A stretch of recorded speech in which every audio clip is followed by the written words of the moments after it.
Dewi Sartika lahir di Bandung 4 Desember 1884,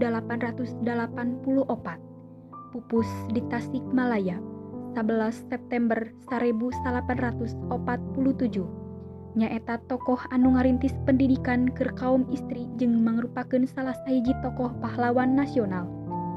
Dewi Sartika dilahirkeun ti kulawarga priyayi Sunda, Nyi Raden Raja Permas jeung Raden Somanagara. Meski ngalanggar adat harita, ibu ramana keukeuh nyakolakeun Dewi Sartika ka sakola Walanda deui. Sapupus ramana, Dewi Sartika diasuh ku uwana, lanceuk ibuna nu mangrupakeun patih di Cicalengka.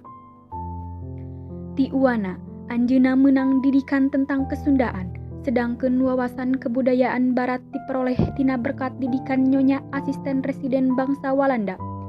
Di tahun 1802, Dewi Sartika tos ngarintis sakola kanggo kaum istri di ruangan alit di pipir bumi ibuna di Bandung.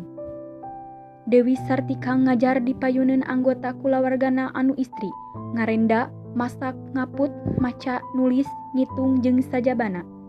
Ngajadikeun materi pangajaran harita sanggeus konsultasi jeung Bupati RA Martanegara dina 16 Januari 1804. Dewi Sartika muka sakola istri kahiji sahindia, Walanda. Guruna 3 urang nyaeta Dewi Sartika sareng dulurna, Nyi Poera dan Nyi Owid murid. Angkatan pertamana 20 orangan. Ngagunakeun ruangan pendopo Kabupaten Bandung. Bulan September 1828, Dewi Sartika ngayakeun peringatan pendirian sakolana nu tos 25 tahun. Nu saterusna ganti ngaran jadi Sakola Raden Dewi.